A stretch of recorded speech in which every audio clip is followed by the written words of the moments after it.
Así que, Bueno, muy bien, muchas gracias.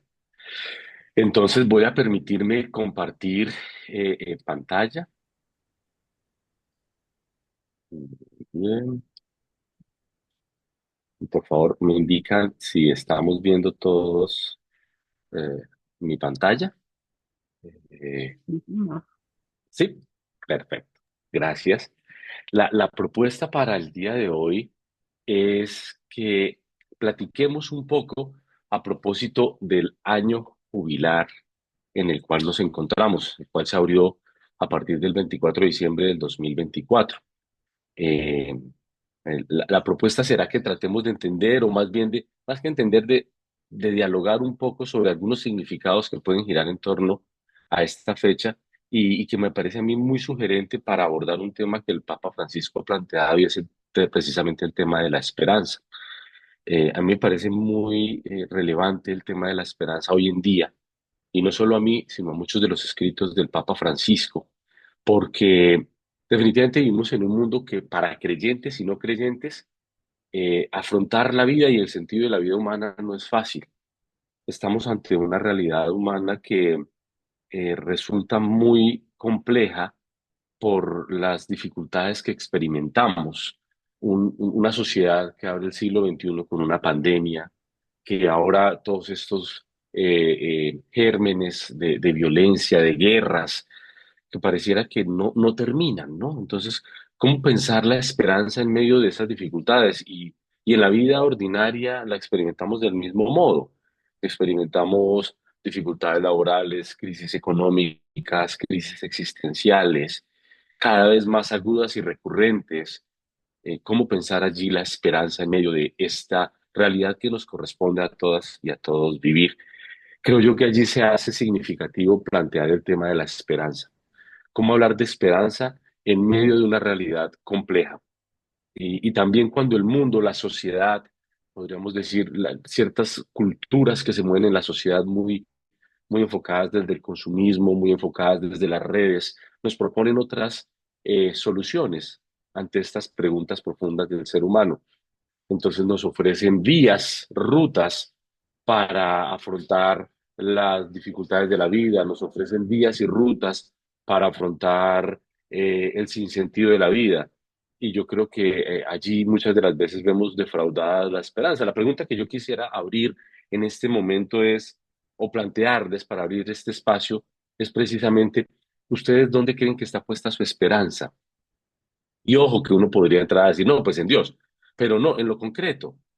Por ejemplo, si tengo un día cansado, yo el viernes, ayer pasó, muchos terminamos la jornada agotados del trabajo de la semana. ¿Dónde está mi esperanza? ¿Dónde puedo descansar, por ejemplo? ¿Qué hago yo para descansar? Eso es una esperanza. Hay gente que piensa, mire, para descansar tengo que dormir.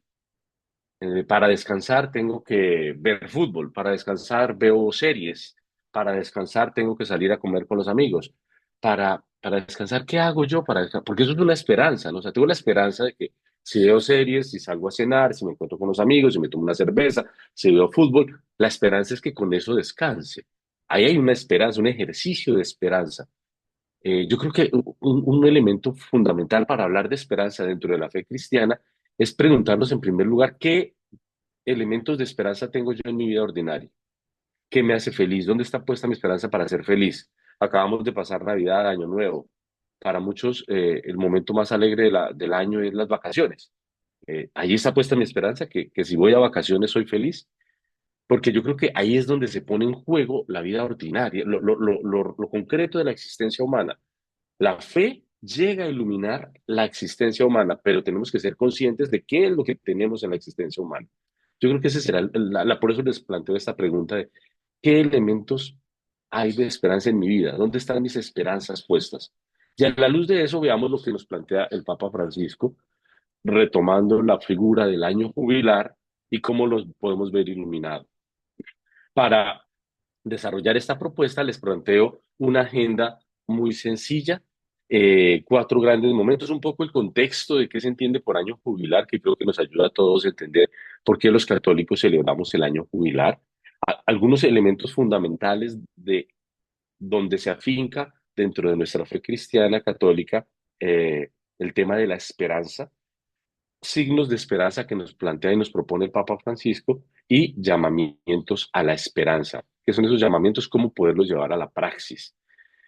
Para esto, yo voy a tomar de base un texto que podemos consultar todas y todos, es la bula papal, el Papa para instaurar el año de jubilar, emite un documento que se llama una bula. Una bula es un decreto, un llamado que hace el Papa Francisco a todos los católicos. Y ese texto se llama precisamente La esperanza no defrauda, que de una vez coloca la pregunta en el corazón de la realidad humana. ¿Cuántas veces nuestra esperanza ha sido defraudada? Quizá haya que poner la esperanza en aquel lugar donde no salimos defraudados, defraudadas. ¿De dónde surge este llamado? De la carta de San Pablo a los romanos, donde Pablo, iniciando todo un proceso de evangelización en una comunidad en Roma, la capital del imperio, tenía una esperanza bastante compleja, como un pequeño grupo de creyentes, como eran los primeros cristianos, se van a meter a la gran ciudad, a la gran metrópoli, a evangelizarla. Y Pablo iba con la certeza de que Dios estaba detrás de él, luego su esperanza estaba bien fundada. Preguntémonos nosotros dónde tenemos nuestras esperanzas. Muy bien, entonces para iniciar, les propongo algunos fundamentos básicos de qué es el año jubilar. Dos palabritas que no me interesa que ustedes se las aprendan, pero por lo menos que tengamos la referencia. La palabra jubileo es una palabra que designa, es la traducción de una palabra hebrea. La palabra hebrea es Yobel. La palabra Yobel significaba, o más bien era utilizada por los judíos mm, 300, 500 años antes de Cristo, para designar el cuerno que se tocaba cuando los judíos estaban viviendo un año de Yobel, el año del Señor. Los judíos cada cierto tiempo planteaban la existencia de un año donde era el año del Señor. Y ese año tiene unas características distintas. Ese año se inauguraba con el sonido de un cuerno. Y acá vemos una imagen, es una representación evidentemente, donde aparece un cuerno con el cual querían designarlo. Ese cuerno se llamaba Joel. Cuando San Jerónimo tiene que traducir la Biblia y va a traducir el Antiguo Testamento, particularmente el libro del Levítico, donde aparece la narración, donde describen qué consiste el año del Señor, la palabra con la que traduce Jovel es jubilium, eso es en latín. Y después pasa al castellano como jubileo, que designa alegría. Conclusión, la palabra jubileo significa un año de alegría. Un año de alegría porque es un año dedicado al Señor. Esa es un poco la historia. No me interesa que nos la aprendamos ni nada por el estilo, pero por lo menos para que tengamos presente de dónde viene esta tradición de los años jubilares. ¿Qué pasaba en el judaísmo? Con ese cuerno, jubel, el jubileo, el jubelium, que traducimos en el latín y después jubileo al castellano, eh, los judíos cada cierto tiempo celebraban el año del Señor. ¿Cuál era el criterio? Cada 7 semanas de 7 años. ¿Eso qué significa? 7 años por 7. 7 veces 7 nos da 49. Conclusión, cada 50 años los judíos celebraban un año que lo denominaban sabático. Un año sabático era un año dedicado al Señor. Y ese año dedicado al Señor tenía unas características muy políticas. Ojo con eso, que eso es importante y no podemos perderlo de vista. El judaísmo, a diferencia del cristianismo naciente y el cristianismo que vivimos ahora, en principio el judaísmo estaba muy entrelazado con la vida política. Aún lo está. El judaísmo tiene una relación muy estrecha entre la vida religiosa y la vida y la jurisdicción política. Los que son abogadas, abogados, bueno, todos podemos entender fácilmente que eso significa que entonces el Estado tiene una religión. Hoy en día el Estado colombiano no tiene ninguna religión, nuestra constitución política es distinta a los mandamientos de cualquier fe, pero en el judaísmo eso está estrechamente relacionado. Entonces, si en el ámbito religioso declaraban un año sabático, en la vida jurídica, en la vida civil tenía un impacto. ¿Cuál era el impacto? Por ejemplo, algunos elementos que aparecen en el libro de Levítico que podríamos ver cuando, si alguien se anima, eso está en el Antiguo Testamento. Primero, cada jubileo, cada 50 años, descansaba la tierra. ¿Qué significaba eso? No sembraban o procuraban sembrar en muy pocas cantidades. La idea era que toda la creación, inclusive la misma tierra, la siembra, descansara. Nadie trabajaba porque estaban todos de cara hacia el Señor. Miren que acá hay una noción de cuidado de la vida muy interesante que tenían los judíos desde antiguo.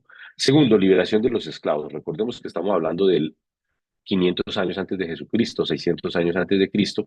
La esclavitud era legal, era permitida, y durante el año del jubileo se liberaba a los esclavos. Eso quiere decir que en el año del Señor las leyes humanas se rompen para darle espacio a la libertad, lo cual me parece un principio fundante. Toda esperanza ojalá esté anclada en procesos de libertad. Perdón de deudas, y estamos hablando de deudas económicas. Acá los judíos decían, si usted tiene una deuda económica, cada jubileo, esa deuda se salda. Se salda quiere decir que el deudor ya no tiene que pagarle nada a quien la deuda. Si yo prestaba 100 pesos en el año jubilar, eso quedaba saldado y ya no había que pagar nada más. Es interesante, volvemos al concepto de libertad. Y por último, un elemento muy fuerte, el rescate de la propiedad. Ustedes recuerden, los judíos entendían que la tierra era dada por Dios, todos los judíos deberían tener tierra necesariamente, y esa tierra, al ser entregada por Dios, tenía que ser entregada a cada una de las familias. Cada familia tenía derecho a tener un pedazo de tierra. Durante esos 50 años la persona por X o Y razón podía haberla transado, vendido, arrendado, lo que fuera. Y al año jubilar esa tierra tenía que ser devuelta. Volvemos al tema de la concepción de una paridad entre las personas. La religión lo mandaba y la política lo legalizaba. Claro, uno puede hacer muchas preguntas hoy en día, ¿no? ¿Qué está pasando en Israel con el pensamiento judío? ¿Lo que está pasando con los palestinos? Y esta tierra, al fin de quién es. Pero esta era la concepción judía donde se expresa que el año jubilar hay un ámbito de libertad. ¿Y por qué el foco en la libertad? Porque todos somos, todos somos hijos de Dios. Y como somos imagen y semejanza de Dios, somos libres. Entonces, cualquier disposición humana que nos haya atado en el año jubilar se desata. Vuelvo y repito, la pregunta que yo les planteaba al inicio es, ¿ustedes dónde tienen puesta su esperanza? La esperanza tiene que liberar. Esa es una de las características. Si no me siento libre con aquello que me genera esperanza, quizá haya que poner la esperanza en otros lugares. En el catolicismo, ¿cómo se tradujeron estos elementos? El Nuevo Testamento no habla nada del jubileo, y eso es importante decir, en la escritura, en el Nuevo Testamento no habla de nada del jubileo. Es la iglesia en la tradición que vuelve y configura este llamado al júbilo, a la alegría cada cierto tiempo, y la iglesia lo estandariza cada 25 años, va creando los años jubilares, años en los cuales ya no tiene un raigambre político jurídico, sino que hace una alusión a espacios de la fe. Entonces, por ello, plantea unos signos que todos los hemos escuchado seguramente si hemos asistido a la Eucaristía o en los distintos medios de comunicación. Primer elemento, el tema del peregrinaje. El año jubilar es un momento para reconocer que la vida es un proceso, y eso me parece interesante. Peregrinaje igual a proceso. ¿Qué es peregrinar? Ir a un lugar, movilizarme de. ¿Qué es el año jubilar? Un llamado a movilizarnos de posturas que hemos adquirido a lo largo de la historia, de nuestra vida, movilizarnos a otras que promuevan mayor libertad. Los peregrinajes, ¿a dónde se hacen? A los lugares santos. ¿Y cuáles son los lugares santos? Pues lugares de devoción, basílicas, centros de culto importantes. Hay grandes peregrinaciones a Roma, a santuarios en Europa, pero nosotros acá en Colombia y en las distintas regiones tenemos múltiples santuarios. Acá en el Valle del Cauca, donde yo me encuentro, pues está Buga.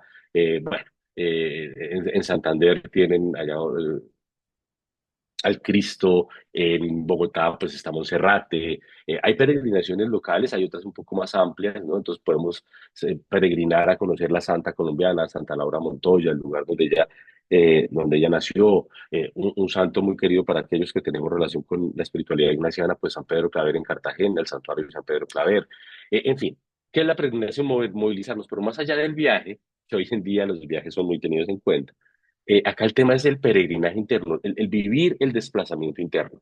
Segundo signo muy propio del jubileo es el tema de atravesar puertas. A todas las basílicas son consagradas por esta bula del Papa y actualizadas en cada una de las diócesis por los obispos, arzobispos, dependiendo de la jurisdicción de cada lugar. Y atravesar la puerta de la basílica es un signo que representa una realidad interior. ¿Y cuál es esa realidad interior? El tema de la absolución de los pecados. Para los judíos, la liberación era una liberación física jurídica. Dentro del cristianismo se traduce esa liberación por una liberación interna. ¿De qué? De aquello que nos ata. Recordemos, ¿cuál es la definición de pecado? Pecado no es faltar a los 10 mandamientos.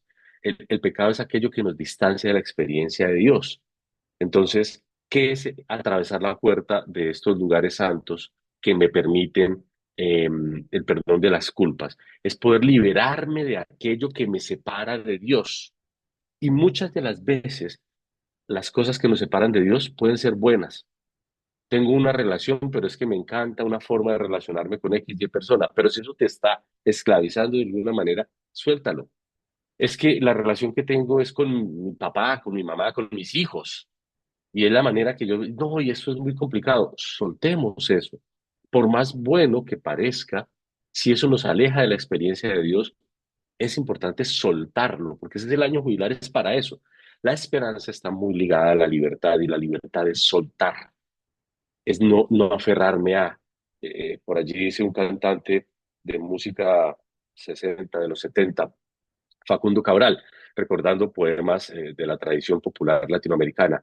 Rico no es aquel que tiene mucho, rico es aquel que necesita poco para vivir. Esa es la libertad a la cual estamos llamados, a liberarnos de aquello que nos ata. En últimas necesitamos muy poco para vivir, eso nos lo mostró Jesús. Y lo vemos frecuentemente cuando asistimos a cualquier sepelio. La vida es muy corta, muy frágil para vivir atados por ejemplo, a rencores, para vivir atados a dolores del pasado. Sí, me hirieron, es verdad, pero ¿por qué mantener una herida abierta que me hace esclavo de esa herida? ¿Por qué mantener un rencor abierto? Pero es que me hicieron daño y no puedo perdonarlo. Creo que el año jubilar es un llamado interno a soltar ello. ¿Y cómo representamos ese soltar? El sentirme y experimentarme perdonados, haciendo un movimiento físico y atravesando una de estas puertas, pidiendo a Dios esa gracia de poder soltar aquello que me cuesta, porque lo he venido abrazando, me he venido aferrando. En ocasiones es esperanzas a las que me he venido aferrando, esperanzas, por ejemplo, el éxito económico. Yo trabajo y trabajo para tener un éxito económico en la vida. Realmente eso, ahí está puesta mi esperanza. ¿Es eso lo que me va a dar plenitud? Eh, Todos lo sabemos cuántas personas muchas veces encuentran el sentido de la vida en momentos donde sueltan eso, inclusive la salud.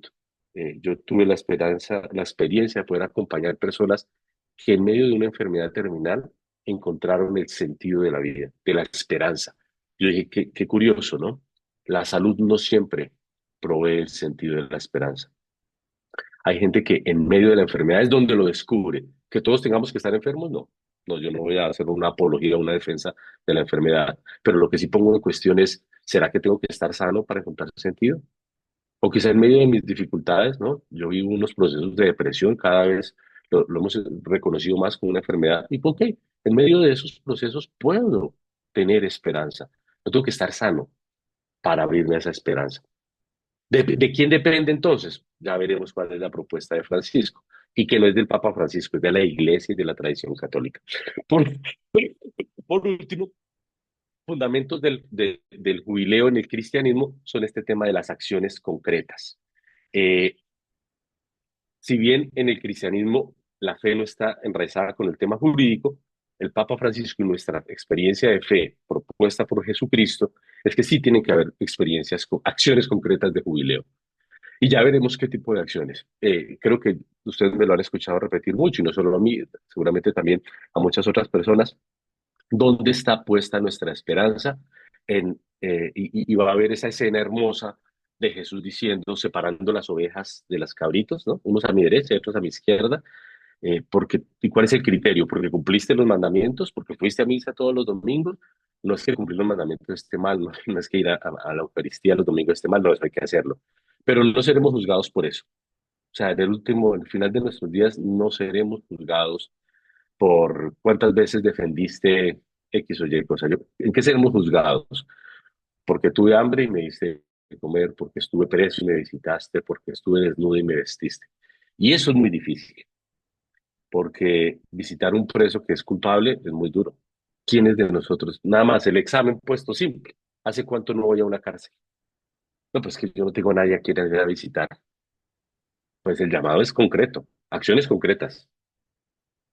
Tuve hambre y me diste de comer. No, pues es que yo le doy de comer, pero es que ¿cómo le voy a dar de comer a una persona en la calle que yo creo que va a utilizar eso para consumir vicio? Jesús no dice, porque le diste de comer a alguien que lo necesitaba y lo iba a aprovechar. No, Jesús dice, porque le diste de comer a alguien que tenía hambre, chao. No, pero es que él vive de eso en vez de trabajar, perezoso. Jesús no dice, no, es que le tienes que dar de comer a aquellas personas. No, no, no. Le diste de comer al que tenía hambre. Interesante el llamado. Volveremos sobre eso más adelante. Entonces, hasta ahora que hemos hablado, fundamentos, un tema de la etimología de la palabra jubileo, viene de Jovel, que es en hebreo y es traducido al latín como jubilium y al castellano como jubileo.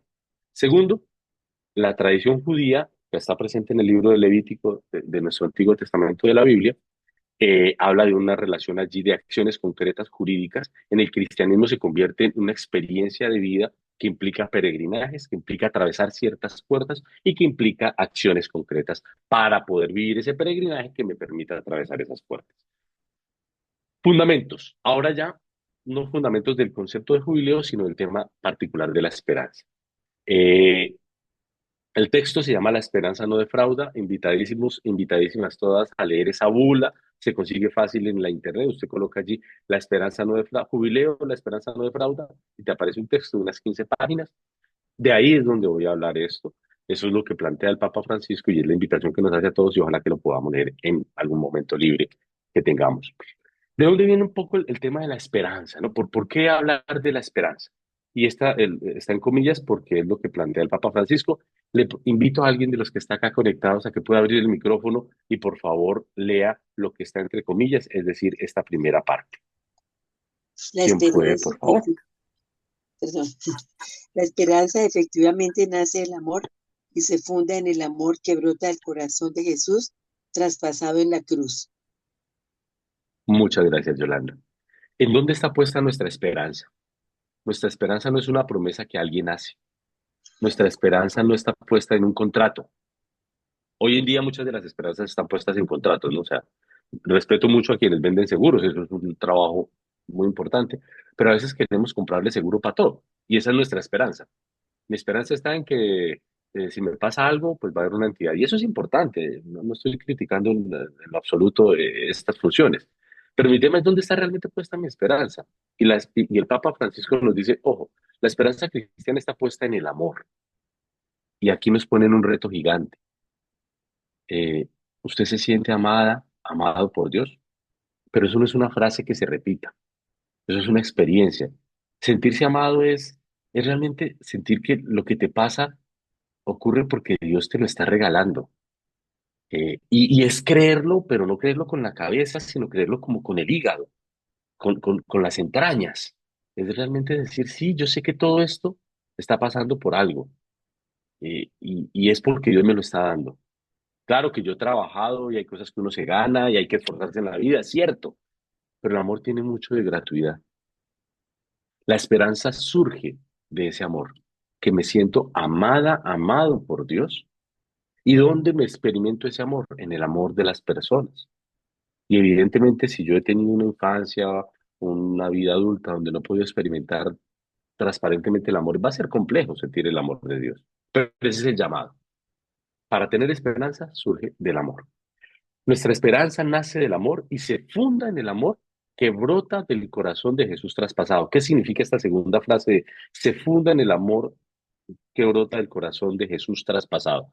Es un amor que no es un amor idílico, es un amor concretico. El amor es complejo. Todo aquel que se haya enamorado sabemos que amar es complejo, amar duele, amar incomoda, pero qué bueno. Yo creo que eso es uno de los retos grandes en el siglo XXI. En esta sociedad que vivimos queremos amar sin que nos incomode, porque lo que nos incomoda lo dejamos de lado. La charla anterior hablábamos un poco de esa descripción de la sociedad que nos corresponde vivir. Lo que se rompe se bota, lo que hace daño lo suelto, todo tiene que ser rápido y acá. ¿Cómo podemos amar con esas reglas? Es muy difícil, porque el amor es todo lo contrario. El amor no es lento. Perdón, el amor no pasa rápido, el amor es lento, el amor se construye lentamente. El amor incomoda y la sociedad nos dice, si usted le incomoda, véndalo, bótelo, cámbielo. Si se rompe, no lo remiende, cámbielo. El amor hay que remendar. En el amor, usted le hacen daño y usted tiene que decir, venga, me toca perdonar. Y yo por eso acudo mucho a ese amor filial de padres e hijos, ¿no? O sea, ¿cuántas veces los papás nos tienen que perdonar a nosotros los hijos? Muchas. Pero ese es el verdadero amor, el que se queda, no el que en medio de las dificultades se va porque me aburrí. Es difícil quedarse. Y ahí viene un reto gigante. El amor, la esperanza de la cual nos está hablando el Papa Francisco, es una esperanza que tiene dos características bien interesantes que qué bueno que las tengamos en el día de hoy presentes. Uno, es una esperanza realista. ¿Cómo mantener la esperanza en un mundo, en una vida humana que está llena de alegrías y dolores? La esperanza debe surgir ahí, en medio de esa mezcla de luces y sombras, de alegrías y dolores, de gozos y de tristezas. La esperanza surge ahí. La esperanza no es una anestesia sobre los dolores. La esperanza no es unas gafitas que me dice, ay, no mire lo feo. No, si usted en su matrimonio, en su relación de pareja, en su trabajo, está teniendo retos, hay que afrontarlos, hay que asumirlos con esperanza, pero hay que asumirlos. No simplemente es decir, mejor no hablemos de eso porque me cuesta, no. La esperanza que nos invita Jesucristo, que nos invita el Papa Francisco, la Iglesia, es a asumir y a ponerle rostro a esas dificultades, desde la construcción, desde el respeto, desde la lucha por la dignidad, pero asumirlas. No podemos negar que vivimos en una sociedad con profundas injusticias, que tenemos sistemas políticos absolutamente mal enfocados. Hay que ser críticos, pero con esperanza. Segundo, paciencia. El mundo de hoy, el mundo que nos corresponde vivir, lo queremos todo ya. Las redes nos dice todo está aquí y ahora. Verbigracia, este medio de comunicación en el que nos movemos, eso no quiere decir que sea malo. Claro, yo acá me conecto a un link y ya estoy escuchando con un grupo de gente, toda una cosa que ahí alguien está hablando. Perfecto. Pero no en la vida, no todo es, no todo es rápido. Muchas cosas toman tiempo. Muchas personas se acercan a decir, mira, yo quiero perdonar, pero no lo he logrado. Ve, ¿cuánto llevas en eso? No, pues llevo como 2 años, Ala, y nada que terminó. Y ya iba a psicólogo, psiquiatra, y nada. Wow, pues quizá haya que tener paciencia. ¿Cuánto tiempo nos demoramos para aprender a caminar? Y eso que nacemos ya con las piernas. Pues nos demoramos 2 años, 2 años y medio. ¿Cuánto tiempo nos demoramos en aprender a leer, a escribir? Demoramos montones. Y a veces hay cosas que queremos que pasen ya. Y lo peor es que la sociedad nos vende ciertas cosas. Mire, usted hace 3 tips y verá que eso pasa. Usted se toma estas pastillitas y le pasa. ¿Cómo acompañarnos en paciencia? Y la paciencia logra ahondar. La paciencia es ese peregrinaje. En lugar de tomar el camino corto para ir de aquí al lugar donde vaya, tómese el tiempo de hacerlo. Esa es la lógica, el sentido del peregrinaje es ese. El sentido del peregrinaje no es tomar el vehículo más rápido para llegar a la basílica, echarme la bendición y pasó. No, la lógica del peregrinaje es quizá caminar para que en el caminar, en el ir lentamente, podamos ir reconociendo cómo es que Dios va actuando, darle tiempo a Dios para que sea Dios en nuestra historia. Esa frase es del padre Baena, un teólogo jesuita eximio, y él decía, en la vida del creyente es importante la paciencia porque es la oportunidad de darle a Dios el tiempo para que sea Dios. Dios no es un mago, no es que yo fui a la iglesia, comulgué y ya me tiene que pasar lo que yo quiero, no, es un proceso, no es magia de Harry Potter, no, es el tiempo para que ocurran los cambios, como las plantas. Yo no siembro una planta, aunque ahorita compramos la planta ya florecida, ¿no? Pero todas las frustraciones que tenemos por una esperanza de que compre una orquídea bonita, la llevo a la casa y se marchita. Pues claro, porque yo quiero el premio sin pasar el proceso. En lugar de comprar orquídeas que ya estén florecidas, compremos semillas. Yo creo que hacia allá nos invitan. No busquemos el resultado, vivamos el proceso. Ay, pero Mauricio, esos procesos son complejos. Claro que sí, porque el proceso se puede echar a perder. y muchas cosas se echan a perder. Pero qué bueno retomar a esa cultura agraria donde todos, el campesino, nuestros abuelos, familiares campesinos, tenían claro dos cosas, que la vida es un proceso y que la vida incluye la muerte. Y a veces a nuestros hijos les ahorramos los procesos, compramos el producto ya hecho. Y segundo, los alejamos de la conciencia de la muerte, que es este realismo, ¿no? Si se le muere la mascota, rápido, rápido, le cómprele otra para que no llore. Pobrecito. No lo llevamos al funeral, ¿no? ¿Para qué va un niño al funeral? Yo no voy a mandarlos a nada, ni les voy a decir que hagan A o B, pero yo sí creo que necesitamos seres humanos que sepamos que la vida son procesos, que todo lo importante necesita paciencia. Segundo, que la muerte es la hermana muerte, como decía San Francisco de Asís. La muerte está ahí todo el tiempo. Y la muerte no es problema. La muerte no nos debe asustar. La muerte hace parte de la vida. La vida está acompañada de la muerte. La alegría está acompañada del dolor. No nos podemos asustar por el dolor, por la muerte, por el fracaso, no, eso hace parte de, incluyéndolo. Y la esperanza se fundamenta en eso. Tenemos una esperanza realista y paciente. El Papa Francisco avanza y dice, ok, muy bien, la esperanza a la cual nos invita tiene un elemento muy particular en nuestra fe católica y en nuestra tradición, y es el tema del peregrinaje. Un camino de esperanza, y esa es la invitación para este año.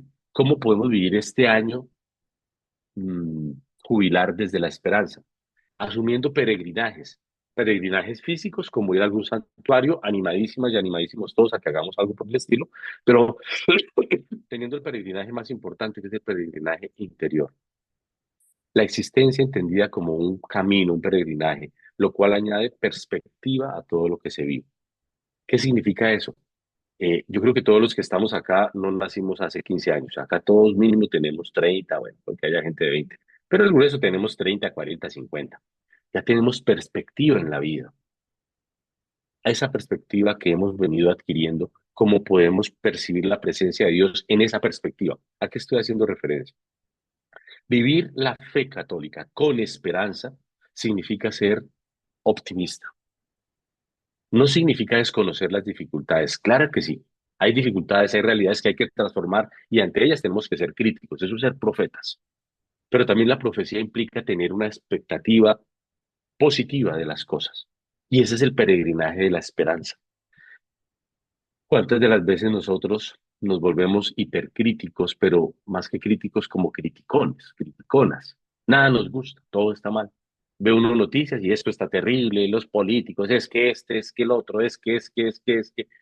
Y yo digo, está bien de ser críticos, pero ¿dónde quedó la perspectiva optimista? ¿Cómo estamos construyendo esa esperanza?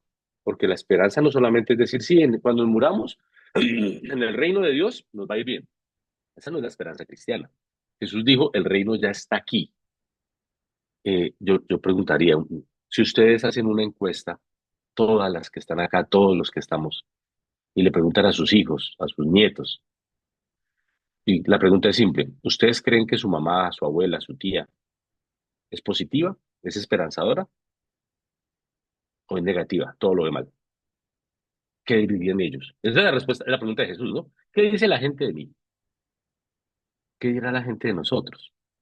¿Somos de los que vemos la mitad del vaso lleno o la mitad del vaso vacío siempre? Y miren que esto no es que tengo que ir al psicólogo para eso, tengo que tomar pastillitas, no. No tengo que hacer un viaje grande por Europa, no, no. Acá es una actitud de vida. ¿Cuál es mi actitud de vida? Y la invitación del Papa Francisco en este jubileo es que nos hagamos, nos construyamos peregrinos de la esperanza. ¿Y eso qué significa? Que en la vida ordinaria yo sea de los seres humanos que voy viendo lo bueno, que en medio de la dificultad veo las cosas lindas. Recordemos esa historia de la sabiduría popular que habla supuestamente que Jesús iba con los discípulos. Yo lo dije hace ya como un mes. Iba Jesús con los discípulos, esto es inventado totalmente. Y apareció un perro muerto por ahí, ¿no? Entonces un perro muerto huele feo, todos sabemos, ¿no? Acá en el valle ve animalitos muertos y eso rápidamente huele feo por la descomposición. Entonces los apóstoles le dijeron a Jesús, ay, vámonos rápido porque esto está que huele horrible. Es que ahí hay un perro muerto. Vámonos, vámonos rápido porque esto está horrible.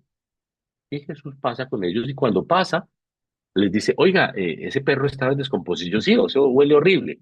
la mitad del vaso vacío, lo feo de la vida. Huele feo. Evidentemente, un cadáver en descomposición huele feo. Pero Jesús se devuelve y les dice, pero se dieron cuenta de los dientes tan bonitos que tenía ese perro. Conclusión, el título del cuento se llama Aprender a ver los dientes en el perro muerto. Haciendo ese título, pero más o menos se lo traduzco así. ¿Soy de las personas que ve los dientes del perro muerto o soy de las personas que solamente se fija en lo superficial, que es el olor? ¿Qué tipo de creyente soy yo? Miren que esto no depende del mundo. Tener esperanza no depende de los otros. Depende de mí, de mi actitud de vida. ¿Me levanto a ver las cosas buenas o me levanto a criticar? Yo les confieso, hoy me levanté a criticar mis matas. Mal, mal. Después me quedé pensando y dije, Dios mío, voy a hablar de esperanza, y yo criticando. Gracias, Señor, porque me estás mostrando que es muy difícil tener esperanza, pero toca. Pero es mi tarea, o sea, porque quiero, porque creo, siento que eso es lo que me hace feliz, siento que eso me da plenitud. Y le apuesto, nadie, todos estamos en esta lucha. No es fácil, pero se puede. Se puede en la medida en que examinamos. Signos de esperanza. Me encanta esta parte porque todo esto que estoy aquí narrando es la composición del texto de la bula del Papa Francisco sobre la esperanza no defrauda. Signos de esperanza. ¿Dónde están claros? ¿Cuáles son los signos fundamentales de nuestra esperanza? El mandato de Jesucristo. Alguien que por favor se anime a leer, por favor, este parágrafo del texto de Mateo. Yo, hola, hola Mauricio. Hola, Eh, Moni. Signos de esperanza, porque tuve hambre y me diste de comer, tuve sed y me diste de beber, fui forastero y me hospedaste, estuve desnudo y me vestisteis, enfermo y me visitasteis, en la cárcel y viniste a verme. Mateo 25, 35, 36. ¿Sigo?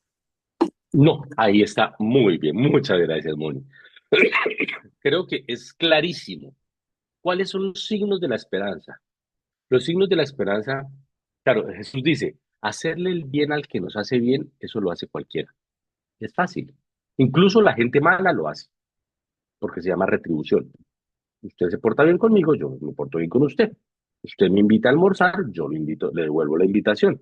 Y estamos a paces. Qué rico es compartir con alguien que comparte conmigo. Qué difícil es compartir con aquellos que no comparten conmigo. Y aún más difícil compartir con aquellos que me han hecho daño. Pero el reto está allá. Eso es lo que nos va. O sea, ¿en qué seremos juzgados? Dice el Evangelio, lo repite San Agustín, seremos juzgados en el amor.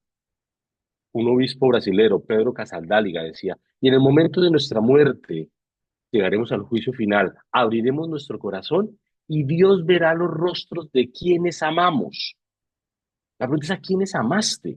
No amé a mis hijos, pues bendito sea Dios, porque todos nosotros como hijos necesitamos papás que nos amen, pero eso lo hace todo el mundo. Bueno, no todo el mundo, a veces vemos unos ejemplos horribles, pero la mayoría lo hace. ¿Qué personas tengo en mi corazón que yo ame que me han hecho daño? ¿Cómo? Sí. ¿Qué personas tengo en mi corazón a quienes amo, aunque ellos me hayan hecho daño?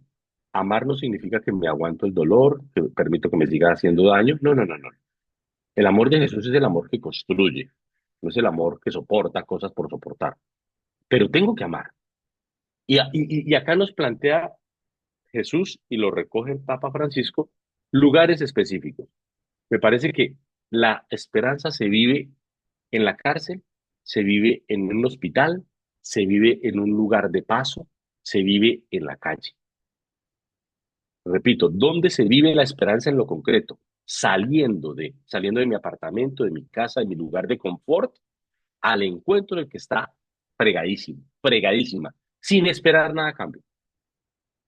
Porque la retribución nos complica todo. No, yo le doy al que yo sé que lo va a utilizar bien. Bendito sea mi Dios, imagínese.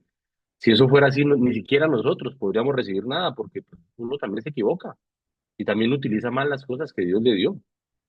Entonces, ¿quién es quién para juzgar? No, no, pero es que hay unos que flagrantemente, en serio, yo le voy a dar 100 pesos y ese más se lo va a meter en marihuana, en lo que sea. Pues, hombre, busquemos la manera de ayudar a quien, al que tiene hambre, porque acá no está diciendo dele vicio al que quiere vicio. Al que tiene hambre, dele comer. Y a todos nos ha pasado. Una vez yo iba a dar un pedazo de pan, yo recuerdo mucho, 13 con 45, calle 13 con 45 sí, carrera 13 con calle 45, saliendo de la Javeriana. Un señor estaba en el piso, yo estaba por allá en formación, y entonces me pidió quería pan. Yo me bajé, compré un pan y se lo devolví y el tipo me lo tiró. Entonces, ay, no, como ya hice eso, no vuelvo a hacerlo. No, hombre, o sea, no puede ser excusa. No, pues le pasó una vez, bueno, bendito sea mi Dios, eso es lo que me importaba. Buscábamos a alguien más, a quien que tenga hambre, que esté desnudo y lo visto. Y aquí nos hace particularmente Francisco una invitación a mirar el vaso lleno, a ser optimista por decisión, a ser esperanzadores. Ojo con los presos. Y yo creo que acá hay un llamado grande. Nuestras cárceles, el que haya ido, lo invito a que vuelva. Y el que no haya ido, lo invito a que vaya. Esto es un lugar muy complejo, es muy duro, pero es importante que vayamos. Los seres humanos allí necesitan otros seres humanos. ¿Cómo hacerlo? Busquemos los medios. No es fácil, sí, yo sé que no, pero hay apostolados, hay grupos que van. Busquemos cómo ayudarlo, sobre todo en un año como el que estamos. Segundo, enfermos. Es que ir a visitar el hospital es muy duro porque uno se enferma. Póngase tapabocas. Pero acá el tema no solamente es ir y dejar una ofrenda en la puerta y que ustedes repartan, no, es vincularnos con. Estos días yo he tenido la oportunidad de acompañar a mis padres en temas de médicos, de exámenes. Eso es una cosa, una tramitología terrible. Esa es la invitación que tenemos y además he tenido gente hermosa que me ha acompañado, gracias. Pero ¿cómo somos nosotros también peregrinos de la esperanza con esos otros? Sacando de nuestro tiempo, de lo que es para mí, para compartirlo con otros. Tercero, jóvenes. Esta me encanta. El Papa Francisco permanentemente nos habla a nosotros los adultos y nos dice, ojo con los jóvenes. Somos hipercríticos, que son la generación de cristal, que son perezosos, que no quieren hacer nada. Vemos el vaso vacío. ¿Dónde estamos aportándoles a ellos optimismo, a ellas? Y decirles, no, muchachos, ustedes pueden hacerlo, háganlo a su manera, pero háganlo. Pero, ¿cuáles son nuestras reacciones ante un joven? Se la pasa pegado al celular, no saluda, cómo se viste, cómo se peina, todo está mal, ¿no? El perro muerto, ¿no? Huele a feo todo. Oiga, pero cuando vamos a verle los dientes bonitos, porque los hay, porque también tienen cosas muy lindas esta juventud que tenemos ahora. No seamos de los que repiten una y otra vez, los jóvenes están terribles. No están terribles. El mundo que nosotros los adultos hemos creado, les hemos dejado un mundo terrible, pero ellos están haciendo lo que pueden. Y ahí está la esperanza, en esas nuevas generaciones. Migrantes, súper importantes, sobre todo con estas nuevas políticas de gobiernos tan complejas con la migración. Hay que echar a los que son de fuera. Terrible. Todo el que haya podido viajar y salir del país sabe lo que nos toca pasar a nosotros en otros lugares. Y a veces somos tan duros con la gente que viene de otros países, sobre todo, por ejemplo, nuestros hermanos venezolanos. Es que son ladrones, no todos. Es que son terribles, no todos. ¿Cómo podemos ayudar? Acciones concretas con esta gente. Ancianos, Francisco también habla mucho de ellos. ¿Qué pasa con nuestros abuelos? ¿Cómo podemos acompañar los lugares donde ellos están? Y finalmente los pobres. Jesús dijo, los pobres siempre estarán con ustedes. La gente más humilde, los que están desterrados del sistema. ¿Cómo podemos ayudarlos en acciones concretas? Esos son los signos de la esperanza. Mire, los signos de la esperanza no son en que el cielo se abra a las nubes, en que bajen palomitas, en que tengamos escarcha. Los signos son estas obras, las obras de misericordia que nosotros hagamos. Nuestras manos son las manos de Dios, por eso me encantó esa imagen. Nuestras manos son las manos de Dios. Dejemos que podamos ser signos, dejemos que estas manos sean signos para otras y para otros que lo necesitan. Anclados en la esperanza, finalmente, pilares de la esperanza, que me parece aquí todo en la bula, esta es de la parte, nuevamente repito, del texto de Francisco, en la bula aparece, ¿dónde está puesta la esperanza cristiana? En la vida eterna, entendiendo que la felicidad es la vocación del ser humano, me encanta, porque nosotros no vinimos acá a estar tristes, no vinimos acá a aguantar, que a veces se dice, ¿no? La religión era el opio del pueblo, dijo Marx, que era una crítica al cristianismo, porque en una época nosotros los cristianos decíamos, sufre en este mundo que en el otro va a disfrutar. Mentira, no. No vinimos al mundo acá a sufrir. Vinimos acá al mundo a afrontar el dolor, porque el dolor es inevitable. Venimos al mundo a darle sentido a los momentos difíciles y a ser feliz con eso. Ese es el reto. ¿Podemos ser felices? Claro que podemos ser felices. Un corazón pleno irradia felicidad. Todos conocemos gente con la que uno habla y dice, qué rico, porque esto le da, irradia. Seamos esos puntos de irradiación. ¿Por qué? Porque tenemos una apuesta a que en el horizonte Dios está con nosotros y Él es el que nos está jalonando. Él es el que nos da ese optimismo. Él es el que nos dice, salga a decirle a los demás que el reino de Dios ya está acá, que está pasando, porque hay cosas hermosas que también están pasando en este mundo. Ojalá que seamos nosotros parte de esas personas que hacemos cosas hermosas. Y diría, ustedes ya lo hacen. Todas ustedes que se levantan tan temprano todos los días a rezar el rosario, a tratar de darle sentido a la vida, a orar por otros, esas son cosas hermosas. Ya están pasando cosas buenas. Lo que no puede pasar es que yo acá apague el celular, termino el rosario y salgo a gritar al resto. Ahí ya me toca ir haciendo ajustes. El juicio de Dios, ¿dónde está puesta nuestra esperanza? El juicio de Dios sale de la primera carta de San Juan. El juicio de Dios, que es amor, no puede, estas son palabras del Papa Francisco. El juicio de Dios, que es amor, no podrá basarse más que en el amor. Seremos juzgados en el amor, de manera especial en cómo lo hayamos ejercitado respecto a los más necesitados, en los que Cristo, el mismo juez, está presente. A mí me encanta esa afirmación. Seremos juzgados en el amor y en el amor que hayamos ejercitado con aquellos más necesitados. ¿Y por qué con los más necesitados? Porque fueron aquellos que Jesús decidió estar. Es que esa fue la opción de Jesús. Por eso nació en un pesebre. Ahorita en Navidad lo veíamos, hermosísimo el pesebre. Pero el pesebre lo que muestra es que nació en un corral, porque no tenía plata, porque estaba jodidísimo, no tenía para comer. Ahí decidió mostrarse Dios y decirnos a los seres humanos, quieren ser plenos, quieren tener alegría, quieren tener esa esperanza que perdura. Si hay ajustes físicos, vayan al médico. Si tienen temas estructurales de la personalidad, vayan al psicólogo. Pero habrá cosas que ellos no van a poder solucionar y para eso requieren una vida plena, una vida de espiritualidad. ¿Y como fundamento ya la vida espiritual? Sirviendo. Vida espiritual se construye a partir del servicio. La oración y el servicio tienen que ir de la mano. Ora en la hora, decía San Benito Abad. Ora, rece, y labora, trabaje, sirva.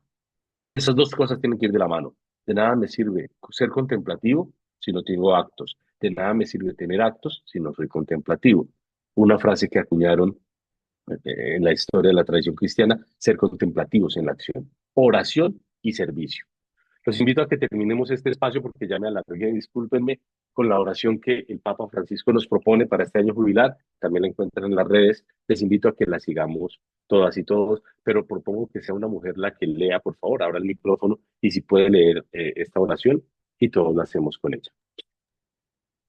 Yo. Oración del jubileo. Padre, Adelante. que estás en el cielo, la fe que nos has donado en tu Hijo Jesucristo, nuestro hermano, y la llama de caridad, infundadas en nuestros corazones por el Espíritu Santo, despierten en nosotros la bienaventuranza, esperanza, Sí, la bienaventurada esperanza. A la bienaventurada esperanza en la venida de tu reino. Tu gracia nos transforme en dedicados, no, qué letra tan horrible, perdón, Sí, pero está, ya, está muy chiquita. Tu gracia nos transforme en dedicados cultivadores de las semillas del Evangelio que fermenten la humanidad y el cosmos en espera confiada de los cielos nuevos y de la tierra nueva. Cuando vencidas las fuerzas del mal, se manifestará para siempre tu gloria. La gracia del jubileo reavive en nosotros, peregrinos de esperanza, el anhelo de los bienes celestiales y derrame en el mundo entero la alegría y la paz. Se la pude agrandar, amén. gracias. Que así sea. El Señor regale la gracia este año de ser peregrinos de la esperanza, no solamente porque vayamos a una basílica, sino porque día a día peregrinemos paciente, realistamente, pero optimistamente ante todas las realidades que vivimos y nos corresponde vivir. Muchas gracias. Por aquí la bibliografía de dónde sale esto, de la bula que el Papa Francisco emitió. En latín se dice spes non confundit, la esperanza no defrauda. Y por acá voy a enviarles un texto de la BBC que habla sobre qué es el jubileo. Entonces, me detengo acá un momento y quisiera invitarles a que